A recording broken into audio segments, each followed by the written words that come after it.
A very good evening and very warm welcome to one and all. We at Pleach India Foundation aim to preserve heritage for posterity through our main pillars of documentation and dissemination of knowledge on tangible history. As part of dissemination of heritage knowledge through our Pleach Talk series, we have been fortunate to connect with excellent speakers from various fields of history and heritage and also received immense support from our valuable audience. For our Pleach Talk this month, we are privileged to have expert on heritage Sri Sivasankar Babu, who will speak on temple that brought Ganga to Cholanadu. For the benefit of our audience, we would like to present a brief CV of Sri Sivasankar Babu. Sri Sivasankar Babu is a techno-functional banker with 40 plus years in financial service industry with a passion for mentoring, travel and creating heritage awareness. He is an incredible India tourism facilitator from Ministry of Tourism, Government of India, and traveled extensively through Tamil Nadu, the land of temples, and documented in detail. He is renewing his passion for Indian history, commerce, temple architecture, epigraphy, and iconography. He has completed certification in old states like Tamil Brahmi, Vatteluthu, Grantham to read inscriptions and PG diploma in archaeology from International Institute of Tamil Studies, Chennai. He is part of Tamil Heritage Trust, PHT, which focuses on spreading heritage awareness, and one of the PhD trained docent handles Alamar Away, heritage training for teachers. He is also involved in PhD type seminars, trips to heritage locations for 6 to 7 days with 25 plus participatory lectures by participants in prior 6 months and compilation of tour guidebooks for on-site appreciation. He has covered so far Bhubaneswar, Badami, Sanchi, Kanchi, and Tanjavur in this series. He has made presentations on heritage subjects at groups like Sthapatya Kalaparishad, the Cultural Center of Vijayawada and Amaravati at Vijayawada, University of Kerala, etc.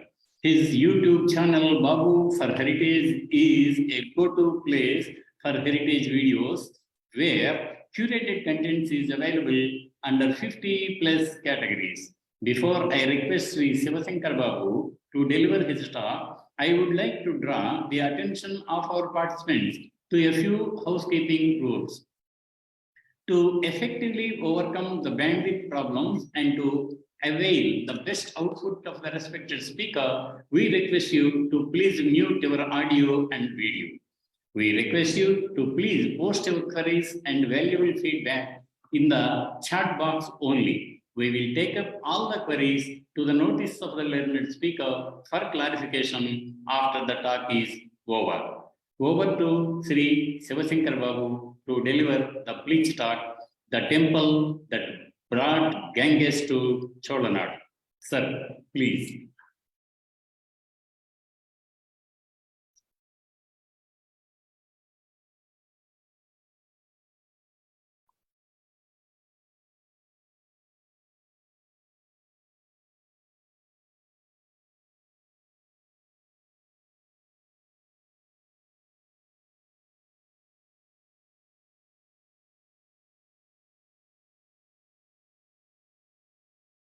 Sir, speaker unmute कीजिए sir.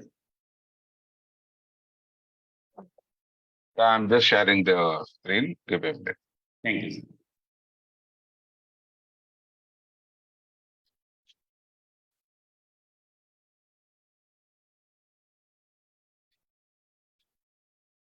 First of all, pronouns to all the learned people in this August audience, and thank Tejaswini Madam and Dr. Sivanagi Reddy of Pleach Foundation for having given me one more opportunity to spread heritage awareness to the next level of audience and to highlight the beauty and the technology that is present in our great temples. This is part of a wonderful series started by Dr. Sivanagi Reddy of highlighting the iconic temples of India and then see how we have been uh, showcasing different technologies and different art and architecture part. So, as part of this, today we are going to cover one of the interesting temples of Tamil Nadu. I'm just sharing the screen.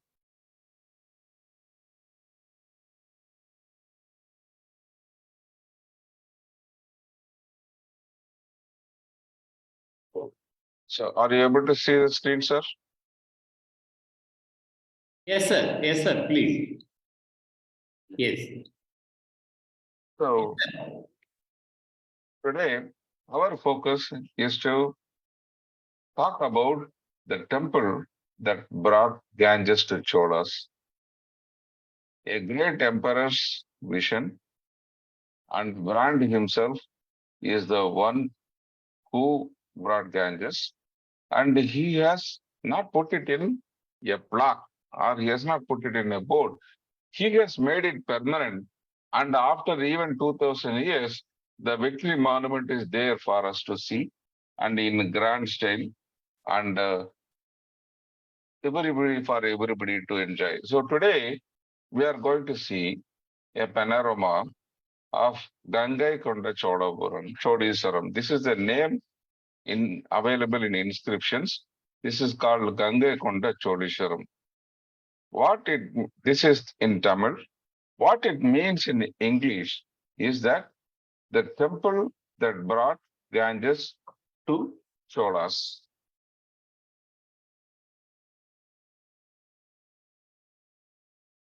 So this we have already seen. So before we go into this, and I want to give acknowledgement to several groups.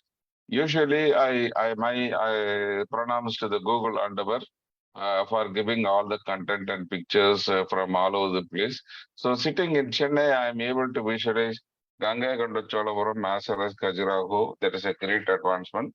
And Wikipedia for giving all the beautiful references. We don't depend on Wikipedia much, but the references it gives are valuable and a host of images from Google, BMIS, and the latitude, and all the beautiful screenshots from the aerial pictures. And the primary books which I used for reference for this is the Gangaikonda Cholapuram Varalaru by Dr. Nagasamy, and the three great Chola temples by Sivaramurthy, and the GKC Gangaikonda Cholapuram excavation report. And also, I want to thank three sets of people. One, Tamil Heritage Trust, and having prepared for site seminar to Tanjavur, Kanchi, and having prepared presentations of similar nature, it has helped me to refine and do this as a standalone preparation. Earlier, I had done a series of temple architecture based on four great temples. Now I am focusing on one of the great temples. Again, I am sharing whatever I learned from gurus like Professor Shankaranarayan and Professor Manoj Kundana sir and Dr. Sivanagi Reddy in terms of Andhra architecture and how to present and how to keep the audience in control. All these are very good things. So if the presentation turns out very well, please thank these people for mentoring me. And if there are any mistakes, this is in the gap or gap in understanding from my side. So please treat this as it is, and I am open for any feedback and corrections. So in the next 45, 50 minutes, we are going to see a walkthrough of temple. Before that, we want to go through the mind. What I am looking at is when I was analyzing this temple and when I was analyzing similar history of different temples, which I have presented earlier in other things, I see a parallel emerging between two kings. Both are coming from shadow of their forefathers. They worked with their fathers for a long period, and then they invaded all the way up to Bengal, and then all the way up to south, and then to expand their kingdoms. And at the end of their victories, they wanted to commemorate their victory by long-lasting memorial of by building a great monument. And also, they want to beat their fathers and forefathers who had done temples, and he wanted their temple to be grander and different from his father's temples. The interesting part is that while the fathers, the temples become very famous, his father's temples outlasted, still continued in worship for a long period, whereas these two temples fall into disuse, and then only after a gap, then only it is getting picked up now. So by now you might have guessed what these two kings are, great kings are. If you have not, I am giving a clue. One is this: the king is obviously Narasimha, who sponsored the great Padmakesara Divra. This is the Konark Sun Temple. And the second one is none other than the Gangaikonda Cholapuram Temple, which is sponsored by Rajendra Chola. These two kings are around 200 years apart, but the way they did it, the characterization, and the way they built temples all over the place, they are the two great emperors of India who have not been very, very highlighted sadly in our history.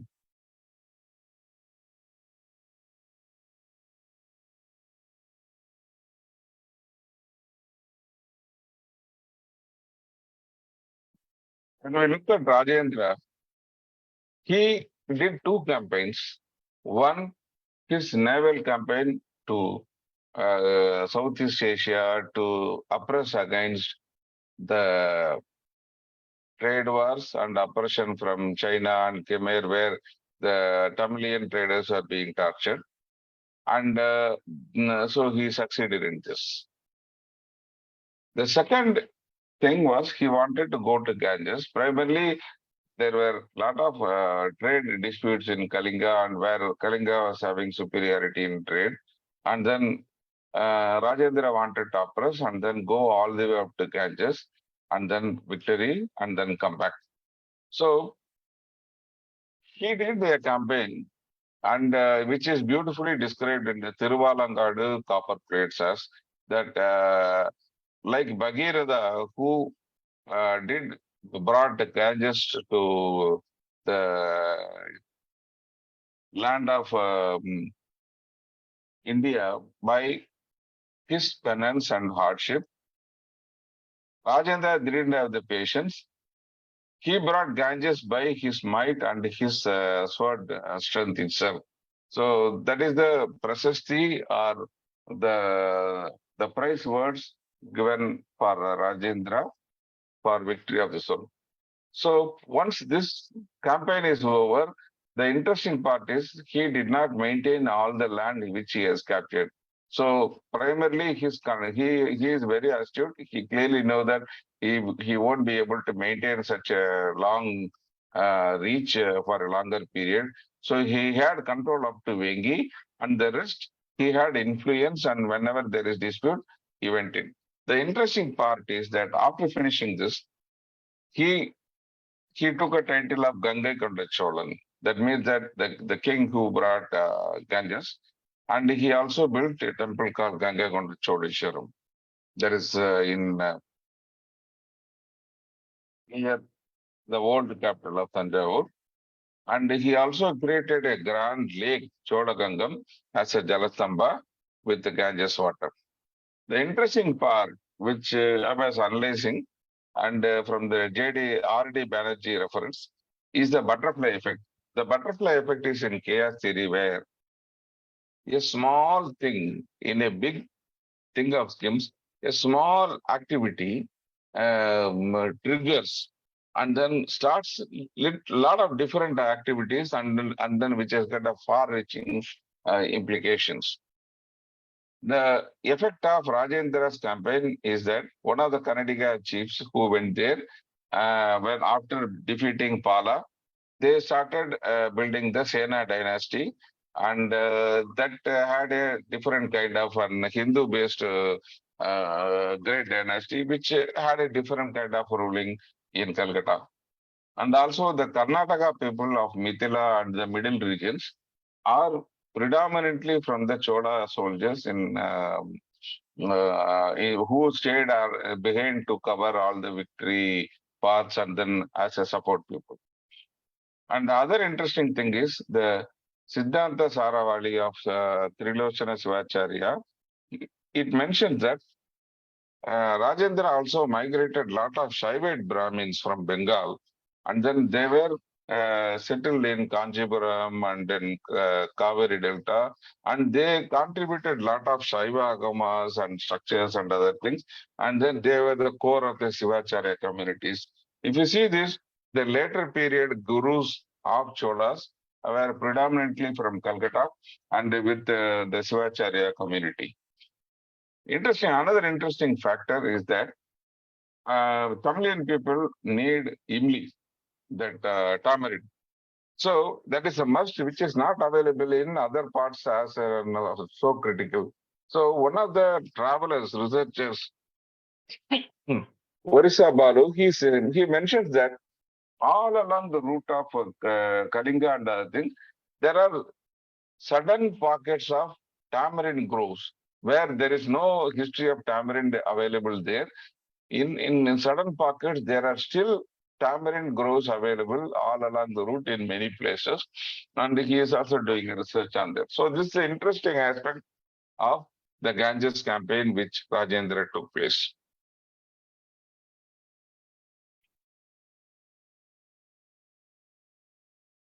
Now, before we go into the enormity of the kind of temple which the Cholas built, let us analyze during the 9th to 13th centuries, what are the tallest temples in India at the time that were built?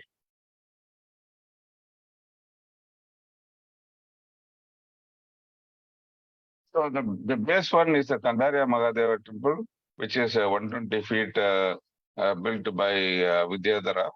And the next one is the Somnath temple that is around 150 feet, which was started in 649, deleted so many times, plundered so many times. The final version is built in 1951. And now, when it comes to the Mammoths, we have the Jagannath temple that is 180 feet, built by Anagabhima of East Ganga. And the next, the same height is the Gangaikonda Cholapuram, which we are going to see in detail, which is 180 feet. This is built by Rajendra, 1035. And his father built a bigger and larger temple, 220 feet, Rajarajeshwaram in Tanjavur, which is around 25 years ahead of time. And this is in Tanjavur. So these are the contemporary temples which are built in 11th, 12th, 13th century. And now Narasimha Deva started dreaming bigger, and he actually built a very large temple on 240 feet projection for Surya in Konark. But unfortunately, the Dula has damaged, and based on drawings and other things, we project it to be 240 feet. Now, coming to the largest and tallest temple, now the cakewalk is with the 344 feet Chaturbhuj temple in Orcha, Bhopal, which is for Vishnu. Now in India, this is the tallest one. But there is a vision for still taller temple. This is by Bhojeshwara, and which is projected to be 350 feet. What they have built is only this Garbhagriha, the linga, and the rooftop. But going by the projection, Adam Hardy, based on the drawings and other things, he has structured it to be a Bhumija temple of gigantic proportions and which is having 350 feet. So, what Rajaraja and Rajendra have built is number 3 and number 4 kind of a top strong temple. And the other interesting thing is, while these are all in basalt and other things, this is in granite, which takes a lot of construction technology and alignment to take place. So in Tamil Nadu, we have 4 great temples, which out of which 3 are UNESCO monuments and 1 escaped UNESCO monument intentionally. This is Rajeshwaram Tanjavur, and then Gangaikonda Cholapuram, and Rajarajeshwaram Dwarajastamba, built by the 4th generation, and Tirubhuvaneshwara temple in Tirubhuvanam.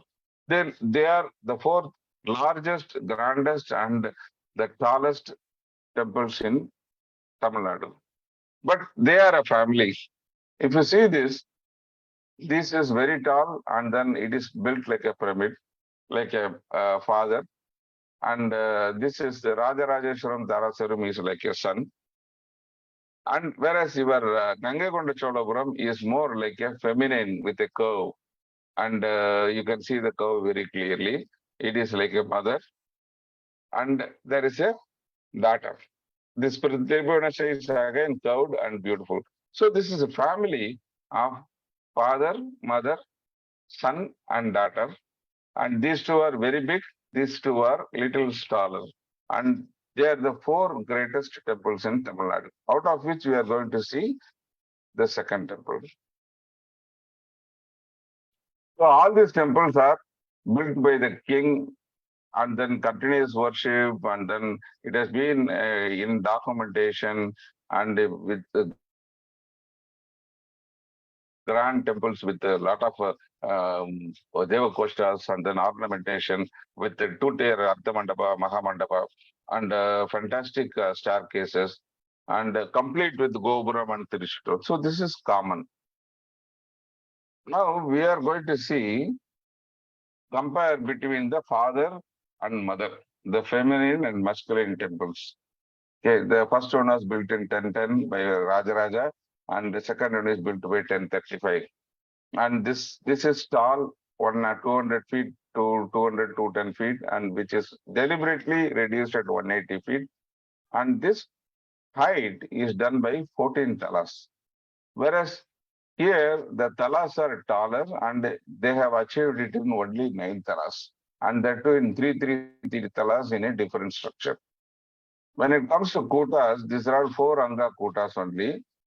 And interestingly, the Devakostas here are minimal. Whereas when you come to Devakostas in this temple, even in the Sarilandra and in the Panjarapati, there are lot of Devakostas. So number of Devakostas is more.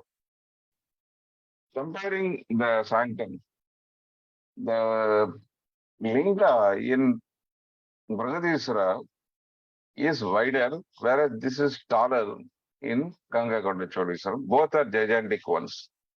Both are sandhara, and then they have 2-tier Artha Mandapa. In perimeter, the Prakara Mandapas.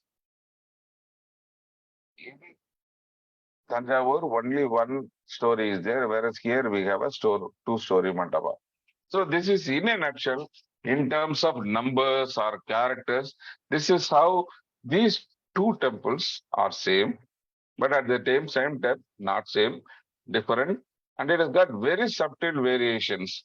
And when you look at this, these 2 will be looking very, very similar. Only when we start analyzing, we will see that the masculine strongness and the feminine beauty and other things, and that is a fantastic comparison. So there have been many presentations on the Tanjavur temple. So today we are going to focus more on the second temple, the Gangaikonda Chola. Now, when I say Gangaikonda Chola, it is a multiple name. It refers to a temple, it refers to a palace, and it refers to a lake. So the temple is here in this area, and there is a grand lake, and there is a palace next to it, which has been totally demolished. Primarily, on these days, temples were constructed of granite, whereas palaces were normally constructed of wood, mortar, and the baked bricks. So normally when any invasion comes, and the internal invasion of the same religion, the first target is the palace and they don't touch temples. If other religion or external invasion comes, they try hitting both. So naturally, the palace doesn't last more than 200 to 300 years. But this temple has outlasted. And the other one is the lake, which is also built by the army. And then what they have done is they extended and expanded. There is a supply line from the other sources. And this is the Kolidam River, which is a tributary of Kaveri. Whenever there is a overflow in Kaveri, it is diverted into the Kolidam River. So this is where the water irrigation channel is coming from there, so that there is a grand lake, and then this supplies the drinking water for the entire palace there.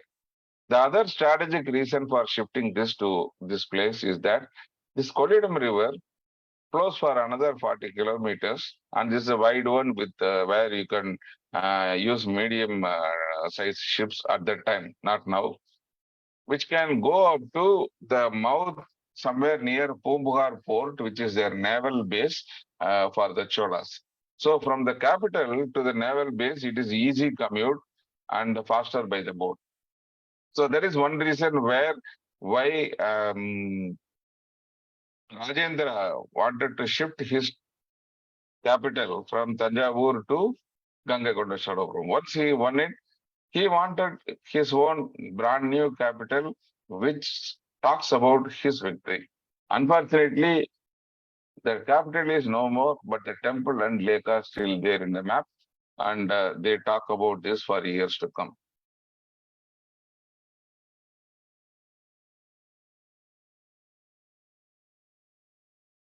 Now, this is the lake where now the big lake is now bisected by a national highway in between. But this is what is it. Many people have done grand sculptures, grand pillars as Jala, Jayastamba. They built towers, but Rajendra built a totally different kind of stamba. This is Jala Stamba. So he cut a grand lake and then he poured the Ganges water into it and then he called it as a Chola Ganga Pereri. This is Chola Ganges, the Grand Lake in English. So this is one living monument. The other one is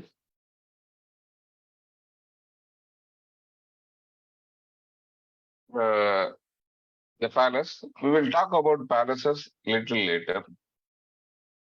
In terms of inscriptions, when it comes to this temple, this is an interesting thing.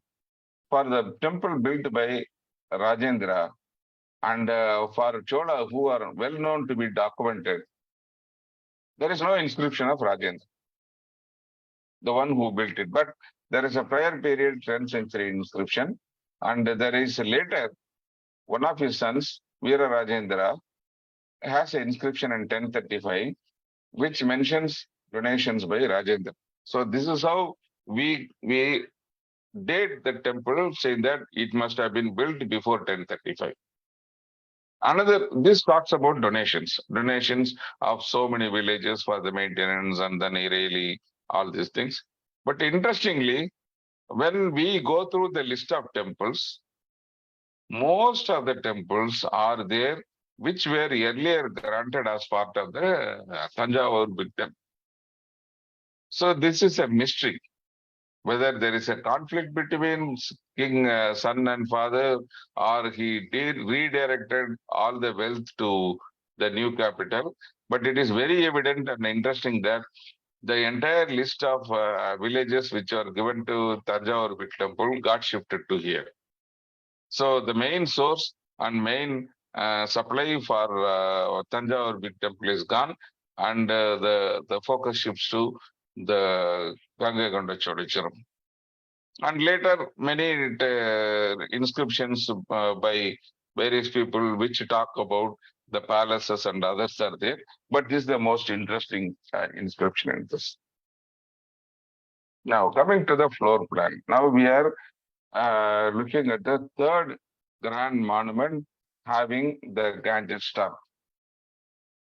The town we have seen, the lake we have seen, now we are coming to the temple complex. So this is a standard Agama-based plan with the Gopura, Balipeeda, and Yadda Mandapa, Mandapa on the central, and a circle of the Parivara Devata temples all over the place. So this is a map. When you see this from a height, bird's eye view, this is how it looks like. We have the Gopuram, we have the Balipeeda and other things, and then we have the entrance mandapa, Maha Mandapa, Artha Mandapa, and the grand Vimana. And surrounding it, we have two mapped temples like Tiruvarur. We have Vadakailasam or North Kailasam and South Kailasam. This is South Kailasam, this is North Kailasam, and Yagganavati temple. So the matching Muruga temple is missing here, and we have the Durga temple here, and we have a well here. And you can see a remaining portion of the two-tier perimeter wall there, and this is a grand. These structures were later on built by French and others when it was captured and used as a fort at a later period of time. Now, we will go one by one. This is a gateway to the temple where when you enter, the grand Gopuram is no longer there, only the Kalkaram or the basement alone is there. During British period, I think up to two tiers were there and they dismantled it. And we have the Dwarajastamba. As you enter, you can see the Kalkaram. And after that, we have a grand Dwarajastamba. When this was erected, when recently we had the Brahmotsavam and then Mahakumbha Abhishekam. As this part of renovation, this has been erected afresh along with Balipeeda. This is of a later period brick and mortar Nandi, but beautiful and lively, and it looks at the god in a very bright way. And this is a side view where there is a entrance from two sides, and then we have grand Dwarapalas, and then we have the very lengthy Mahamandapa, which seems to be reconstructed at a later period of time. It is supposed to have two tier of Mahamandapa, but I think damaged ones at a later period of time during British period. Many of the damaged stones were taken for constructing a dam nearby. All the perimeter stones and the fallen Gopuram stones have been taken for this use. So in the process, we might have lost a lot of inscriptions. When you see from Mukhamandapa, just entrance, this is the Mukhamandapa and this is the Nandi and the Dwarajastamba. And as we progress on the Mukhamandapa, when we cross into the Mahamandapa, you can see the Artha Mandapa and the Sanctum. In the Sanctum, we have a grand Indianite form of the linga pressure, and this is around 13 feet high and around 18 or 16 feet wide. When we compare the linga, this lingam is taller, whereas the linga in Brihadishwara is wider.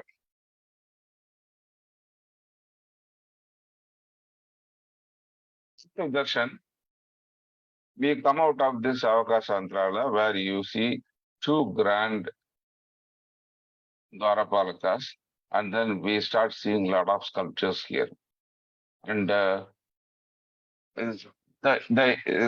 experience is the finish and the expertise in the Tanjavur temple, the Sapati expertise that also continues here. And we have lot of panels and beautiful sculptures here. In fact, the number of sculptures here is more than in Tanjavur.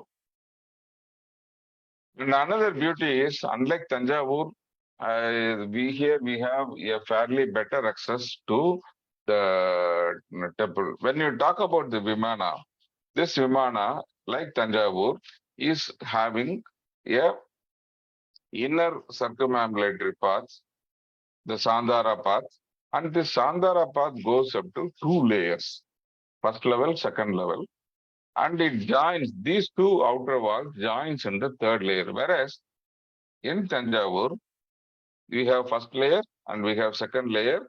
In the second layer itself, the two walls of the Sandhara passage join together and then join as a corbel and become a single plane. So this way, the lingam is taller and you have two floors of this one. So we have an access path to go up to the first floor and second floor. Let us see how this looks like. In the Mahamandapa on the left hand side, there is a very steep and then adventurous path where there is no handrail, and there is a specific in Agamas, there is a specific name for this type of stairs where you have only one stairs with no handrail and support. So when you climb the stairs and then go through this gap in the roof, you go to the first level one. This is how it looks like. You come out of this stairs and then you come to level one. Once you come to level one, you have the passage to go out of the temple, veranda portico. And this is the passage where you can go into the circumambulatory Sandhara path. And this is the way to go into the sanctum, where this is one level below the actual lingam. And when we see outside, this is the view, beautiful view we get. And then we can see the entire Maha Mandapa and the Gopura from this point. Then when you go to the second floor, this is a view where you can see the fuller, wider view. And this is where the Sandhara gets, so this is the Sandhara passage, which is in the first floor, where it is, the structure is very clear, square, and then there is no join this point. When you go to, and this is where the second floor Sandhara, on top, there is a hole. If you see from this hole, you can see the top of the linga. So you are in third floor where you are seeing below the linga. This entire area is above the sanctum. And from there you can see the linga and then have a darshan from top. And this is the Sandhara passage on the third floor. This is on the second floor and this is on the second floor. See the difference where this is of square type, where there is one more floor on top. Whereas here, the actual carbeling starts. The inner wall and the outer wall, they slowly go together like in a pyramid, and then they join together. The purpose is the load of the entire Vimana is spread into two separate areas and handled by two thick walls instead of one single wall.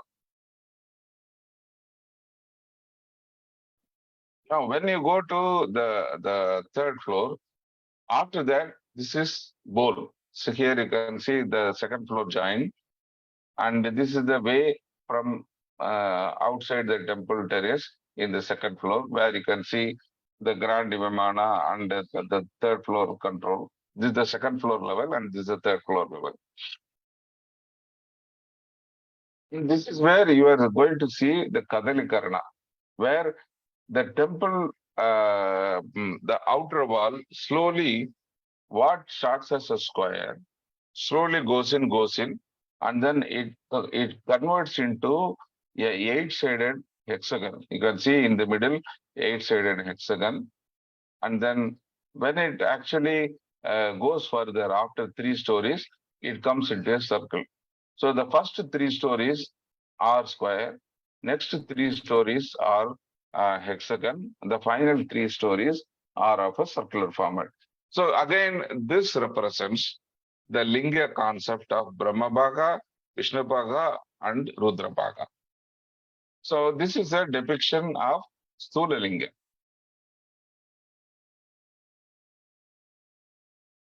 And this is a view, another view of the Kadalikarna. This structure is called Kadalikarna. It is like an inverted banana structure.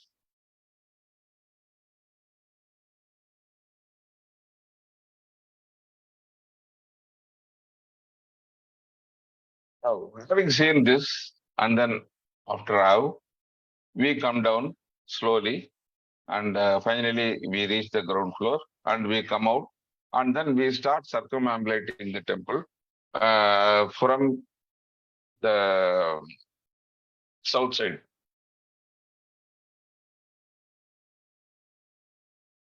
The first one we see, sorry, this is not North Kailasam, it is South Kailasam. This is Shiva temple. On the left-hand side, as you come out of this temple, you have a grand temple, a mini temple. Like Tiruvarur, in Tiruvarur temple also, we have two Shiva temples built by the Devis of the king, Raja and Rajendra. Similarly, two Devis have sponsored these two temples. This is the South Kailasam temple, and where the Shiva temple is there, and it has got also its own beautiful sculptures and a replica, and a open mandapa is dilapidated on the front. Next to it, there is a damaged Nritya mandapa where you see only the basement and other structures. It could have been a grand performance time during the Chola in peak. Now we are seeing school children and others playing around it. This. And similarly, there is a temple on the opposite side, which is the North Kailasam. The label is wrongly put. I am sorry about that. And this temple is now converted into a Sakthi temple. Till 10th century, till Rajendra period, there was no separate Sakthi sanctum in Tamil Nadu. The Sakthi is part of Shiva and then worshipped along with the Ursava Murti in the main sanctum itself. But by 10th, 11th centuries, when Sakta became a powerful sect, in many of the old temples, in Mahamandavas, on the north side facing south, Sakti temple sanctum started as an annexure. In new temples which are built like Airavateswara, they started the first separate standalone Sakti temple. Here, what they have done is the earlier temple which was constructed for Shiva, they converted into a Sakti temple. You can see all the standard Shiva iconography here, whereas inside only it's a Sakti, beautiful Sakti temple with the idol of a later period.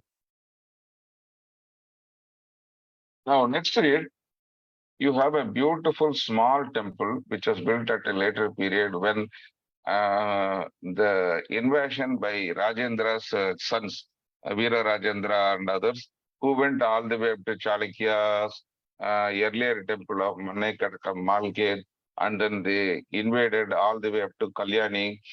And then they brought a lot of artifacts and beautiful sculptures from them. One of the sculptures is this beautiful Ishtapuja Kali or Mahishastra Martini are called with different name, but fantastic Chalukya style Kali, which normally in South India or in Tamil Nadu, we represent Mahisha by human body and with animal head. Whereas here in Chalukya and Hoysala, the representation is animal body with a human head and a human coming out of it once killing. So this scheme is matching with the Chalukya one and it was brought from there. So that this is a later period temple, but beautiful and small. Next period, you have a later period addition. This is around 17th century when the local Jamindar of Udayarpalayam, he built this simmakeni. Simmakeni, this is primarily, this is a temple well, and for going into the well, there is a path. So just to protect the ladies and others to have some privacy, they built this front like this. A similar structure is also available, if you remember, in Belur temple.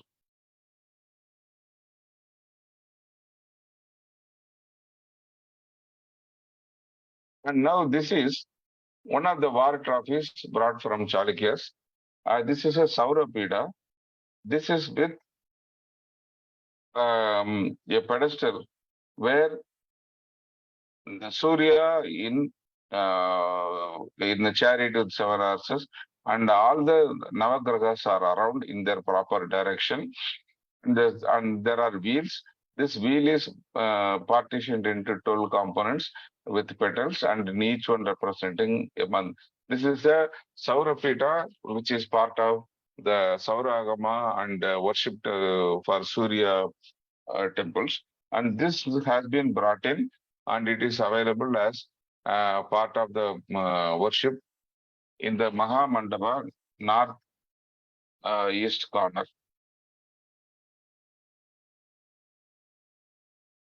And outside, there are lot of loose sculptures which have been put in. Some of the beautiful Egadasa Rudras and kings, and then the Ganas, all their loose sculptures are there in display on the north side of the temple.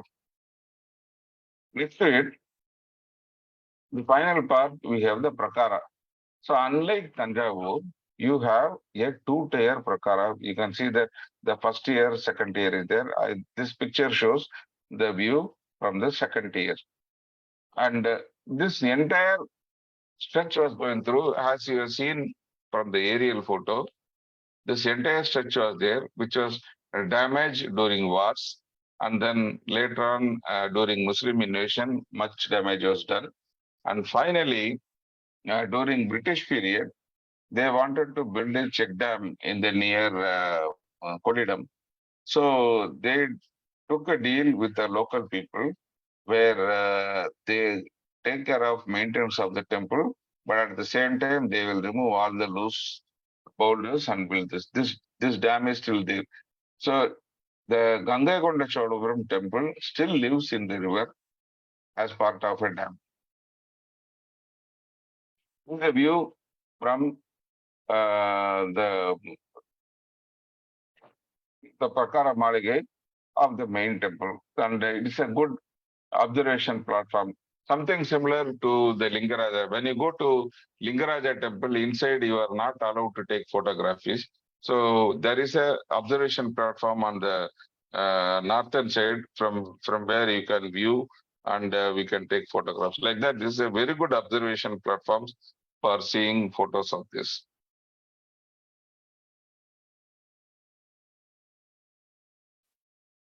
Now coming to the Vimana, there are some special points which I'd like to highlight.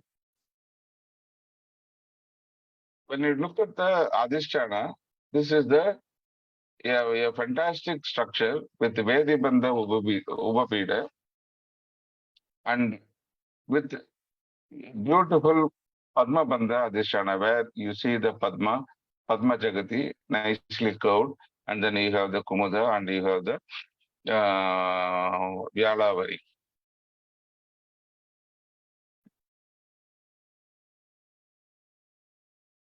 So after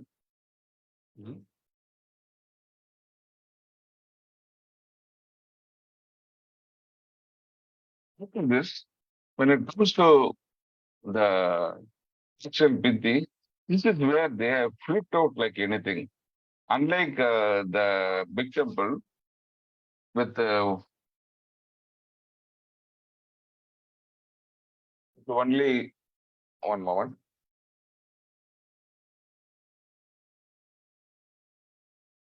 With only three major partitions. Here we have five partitions. And the other thing is there is a huge projection when it comes to the upper Vimanas. So you have here,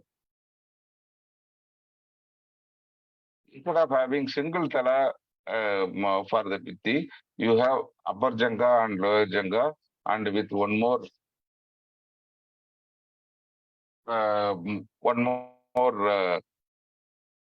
Prastara in the middle, like structure in the northern and North Indian style. Here you have two talas, and then Gopuram proper starts after that.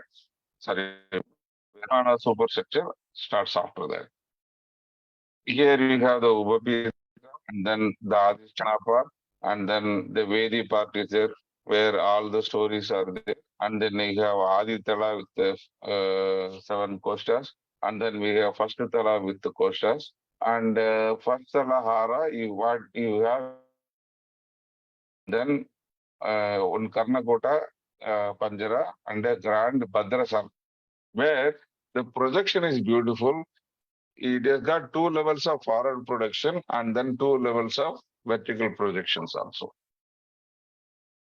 And this is how it is partitioned in the vertical side, where you have the Badrasala with the Kostam, Mukasala, and then you have the Pradipatra, the another set of Badras, and then you have the Karnakutas.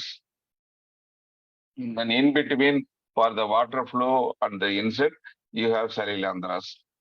Unlike Tanjavur big temple, where Sarilandras are left with Panjaras and then Kumbha Panjaras, here we also have costumes at the second tier. If you see the first tier, you have Kumbha Panjaras in the Sarilandra, whereas when you go to second tier, you have even costumes in the Sarilandras. That way, it has a lot of sculptures in it.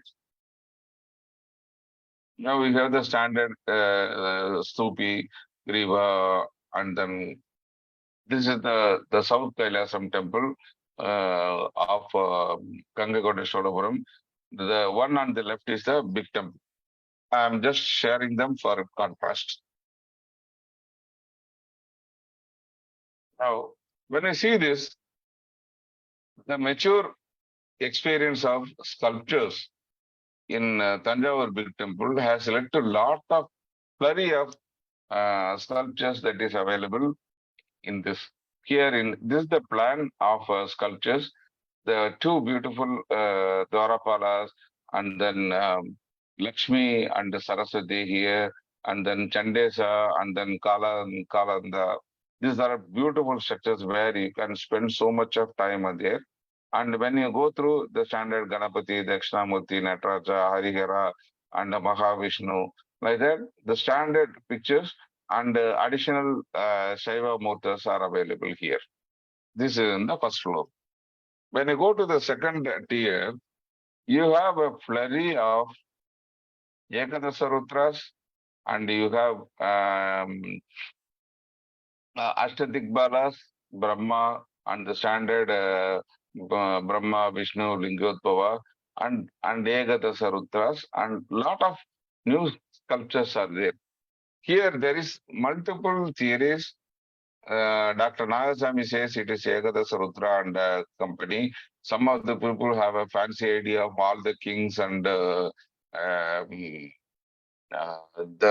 dynasty of Chola is represented here. So there are multiple theories, but the most plausible theory is the Ekadasa Rudras.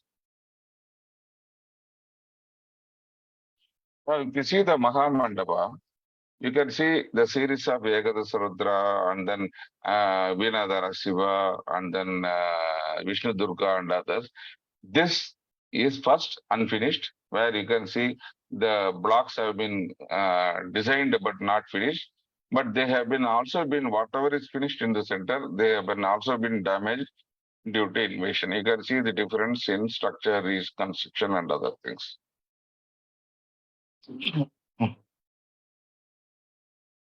When you see the mandapa wall, the right side or the outer wall is full of Ekadasa Rutras in various forms with the sword and other weapons.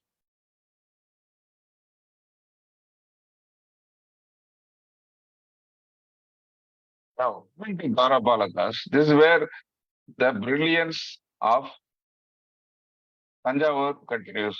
We have the grand, same style of grand Dwarapalas of Tanjavur continuing here, same size. But like the Tanjavur temple, they also project the grand size. Already they are big, but still they are projecting bigger and bigger size and more powerful. How? Let us see. If you observe this sculpture closely and then see this area, now what we are seeing is the Dwarapala is putting his leg on a snake, coiled on the tail. If you follow the snake, this snake is swallowing a elephant. So now the power is, this is how we can see it far more in detail. You can clearly see the snake getting swallowed, sorry, the elephant getting swallowed by snake, and he is getting pushed by the thumb of the leg. So the projection is, imagine a Dwarapalaka who is pushing a grand snake which can swallow a elephant under his toe, then this is the projection of power and imagination. Coming to the sculpture series, we have seen the list of sculptures. I am just showing some of the interesting or totally different ones, and I'm not going to go through the full list. The first and foremost, starting from south side, the first one is the Ganesha, beautiful Ganesha. The scheme which started by Pallavas, having a framed panel where the core deity is here and there are Ganas, and the story of the deity or the subsidiary devas are in panels all around. That style was developed by Pallavas during the Kanji Kailasanada temple, and then the style was followed in some of the bigger coasters in big temple, and the same style is followed here. Similarly, this Nataraja is fantastic and very sharp, one of the best Natarajas in sculptures. Remember, all these are granite and it is tough to carve and very difficult to see this. Let us see the fineness and beauty of this. See the amount of refinement and polish here. And the best thing I like about is the smile of Nataraja. The way he pushes like that in an assault way. I don't care anything kind of an attitude and fantastic facial expression. And here at the same time, Ganga Visajan, on one hand, she is handling Ganga, on other hand, he is cajoling and then he is compromising with Parvati Devi. Such a beautiful facial expressions. Now, seeing the next is, you have the Uma Maheshwari with the related story around this. And fantastic Dakshinamurti with the sages and others, everybody sitting calm around him. And very good Kalari Murti where Shiva is doing a dance and using the Madu trying to kill the Kalari or the Kala or Yama. See the serene face of the thing. At the same time, see the fierce outlook of Kalari Murti. All these things, they are able to bring it in hard stone, and there is the pinnacle. Now, coming to some more innovations, Bhikshadana in all style. I have seen recently Bhikshadana in soapstone in the sun. In soapstone, they were able to give all the details, but around 50-60% of the details they are able to give it in a hard stone here. That talks a great about their phenomenal tooling capabilities. Now, Vishnu with the two Devis, Bhudevi and Sri Devi, and also Brahma with Saraswati and Gayatri. The way they have sculpted is beautiful. The way Vikshadana smiles and the dwarf does it, and all the Dwarkavana ladies looking at him, and the Rishi is getting angry. The entire panel is full of stories. And the serene Vishnu, and a beautiful, and then very, very serious Brahma with a fantastic bird, and very rare picture with the two concerts.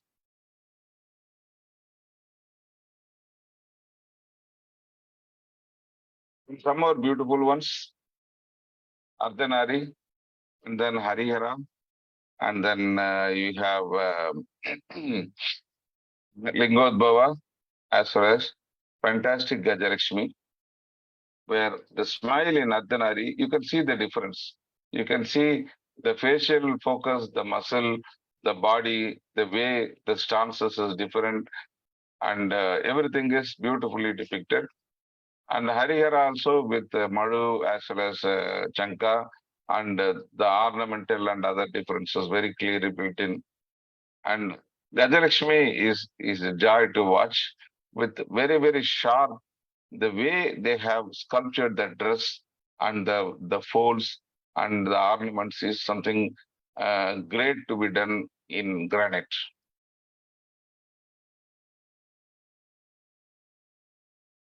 Now coming to the pinnacle, two grand, fantastic sculptures that is worth mentioning. One is the Saraswati in Dhyana Saraswati or Yoga Saraswati, very beautifully pictured. The second one is the Chandega Anugraha Murti, where one of the 64 devotees of Shiva, Chandesa, who is the designated role for maintenance of temple, he is being designated as a Chandesa. People argue that this is a symbolic sculpture where this is not Chandesa, it is Rajendra himself, and then he is getting credited by Shiva and for his victories. But if you see the panel story around it, it clearly depicts all the life history of the Chandesa, where he fights with his father, he cuts his father, who protests for his abhishekam of the cow milk into the linga. The entire story is there. So it is a Chandesa structure and is the best two sculptures of Gangaikonda Cholapuram. Now we are coming to the Vimana. This is the Vimana where when we want to go to particularly these four temples, you need to go with a bottle of Iodex or a Valini or something, because so much of neck craning watching, and by the time you come back, your neck is going to be in traction or will have a lot of pain. So I usually suggest people go with a pain balm so that no, you don't have the neck pain.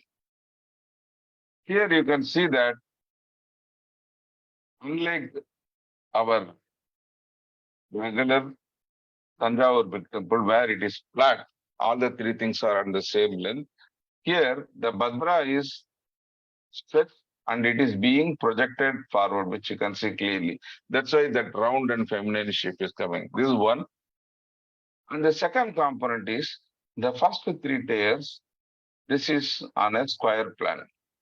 By fourth, fifth, sixth, it extends and then it goes into yeah, eight-cornered hexagon type of a shape where this is getting extended and two more panjaras coming in between.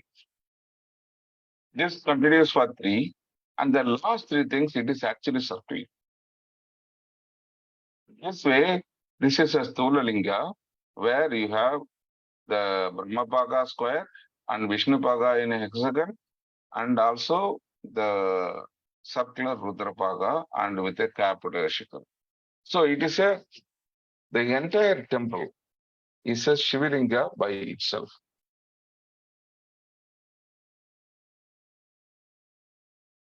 When you see this from top down, you can clearly see this.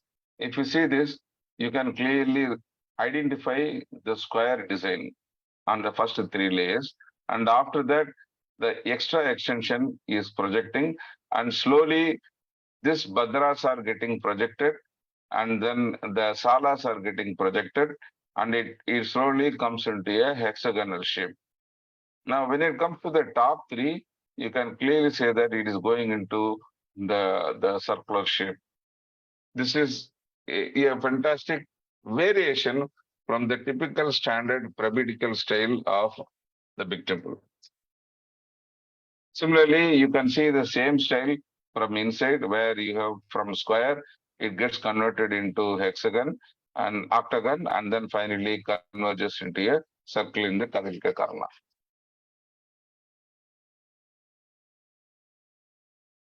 So this finishes a peek into the temple. Finally, before we wind up, we see the capital. The capital that was when this is the third monument where Gangaikonda Cholapuram was built by Rajendra, and for his commemoration, he built this capital in 1025, and for the next 250 years, it was a capital. But now we see only the fortification, mounds, and other things, another 10 kilometers from the Gangaikonda Cholapuram temple.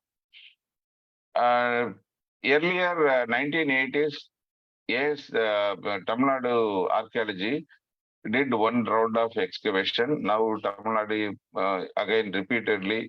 This time also they had done the second one. They had come up with a lot of coins, statues, and the iron factory nearby with a lot of different nails and big locks. So it clearly says from the literature like Cholanadu and other things, and from the excavation, this has been one of the largest cities at that time. Going by the names of streets, multi-story buildings that are mentioned in the story. But what we have now is only the remains, which was erased and then destroyed during the Pandya invasion. And once it got dilapidated, the local people also have started utilizing the waste brick and other things. And over a period, all the open bricks and other things which was not controlled or cared for, that has been taken by village people for their own construction. So what was a steady palace at one place, now it is distributed to several villages all over the area, which was built up the grand specific size of bricks. These bricks are unique and which don't tally with Sangam bricks. It has got a different specifications.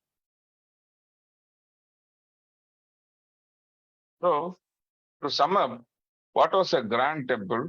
What was visualized as a grand temple? And then which lived for 200 years a grand life?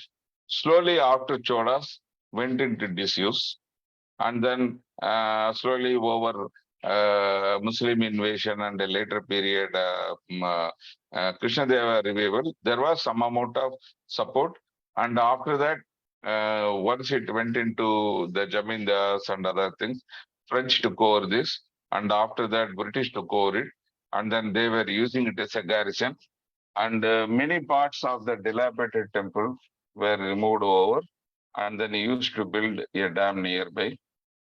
But in the last 20 years, ASA has done a great job in reconstructing and recovering this.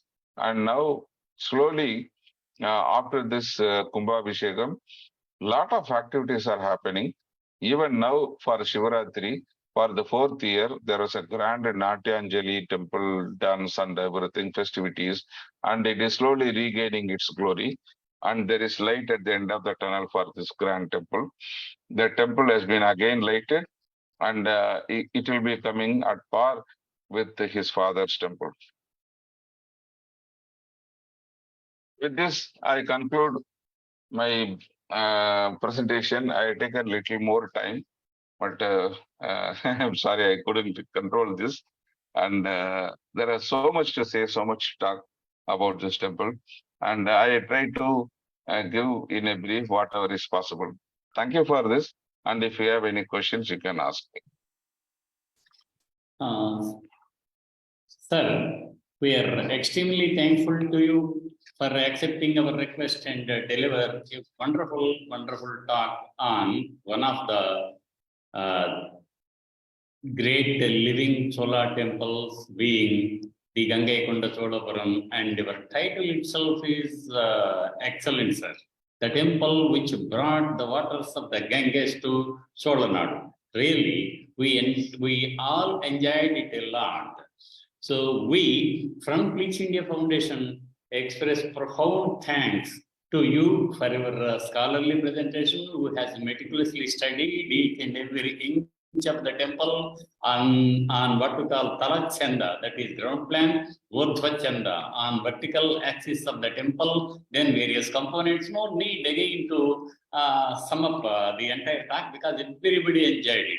So you also have given that very interesting is that we for the first time come to know that there are tallest temples in India, and you gave the comparative study right from what you call the Tanjore, Rajarajeswara Tanjore, then followed by Bhoja's temple and conjecture. Then Kiriti Mankoti has given a wonderful explanation on that temple, Bhojapur temple.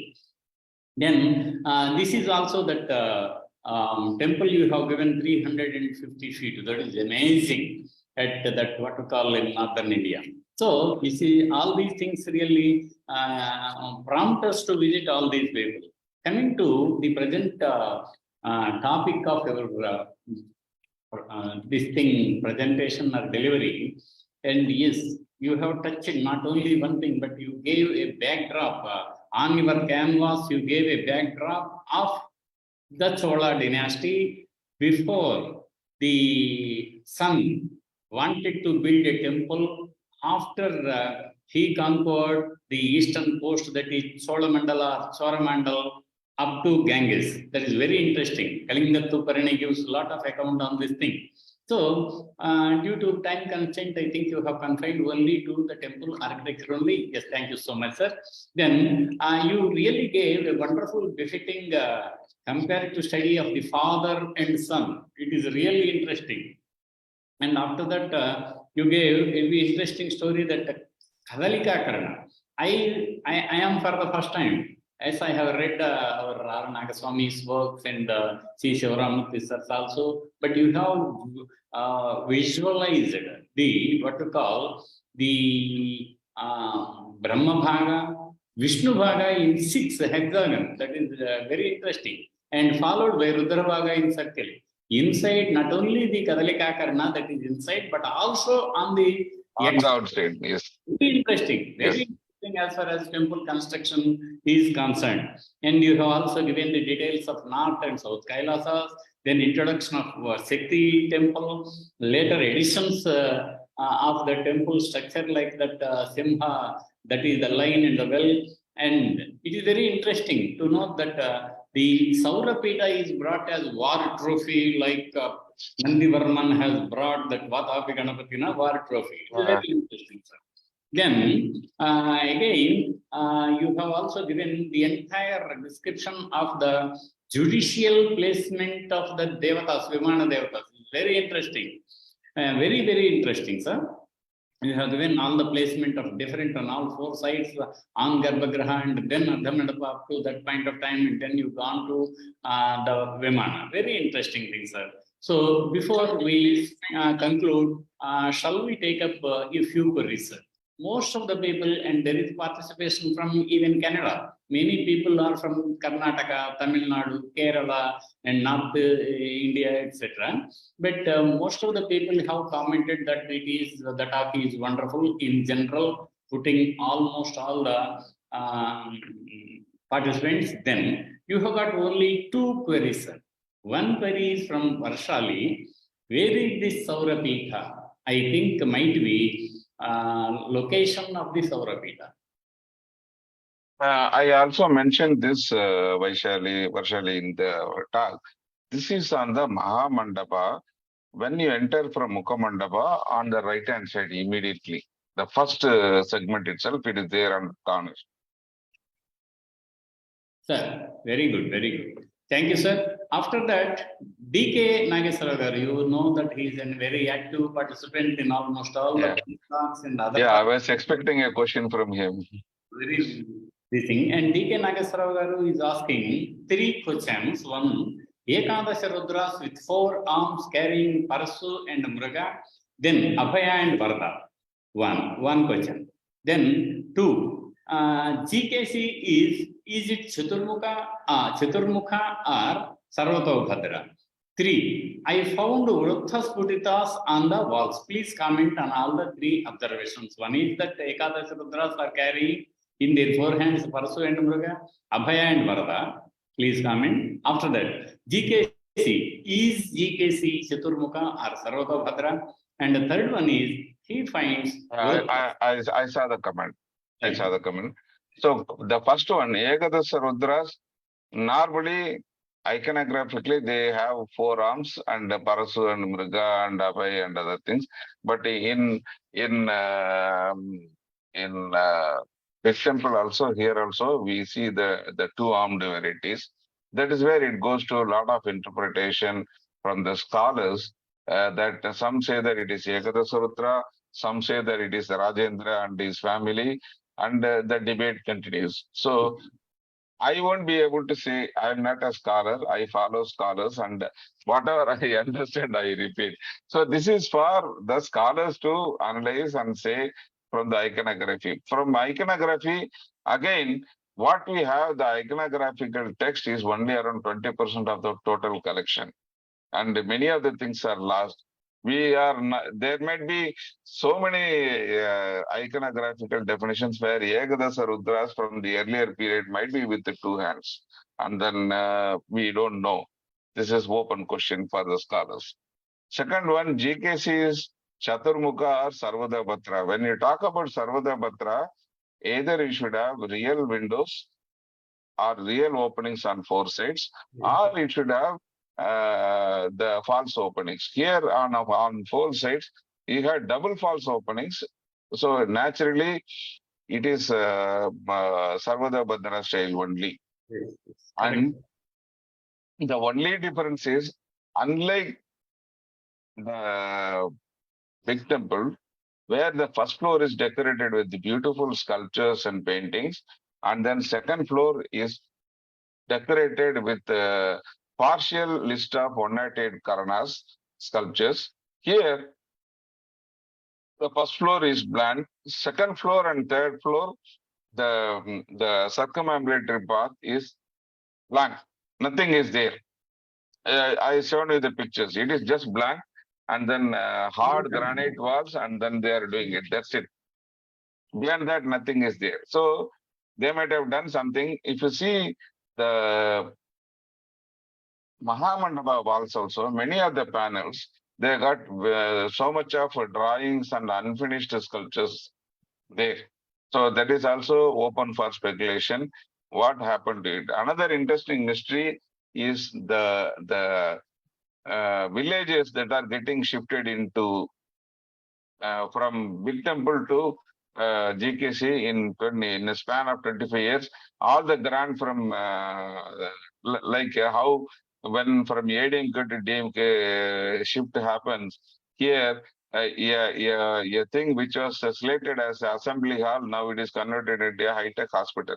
Like that, all the grant to the earlier big temple is getting diverted into new temple. That kind of mystery is there.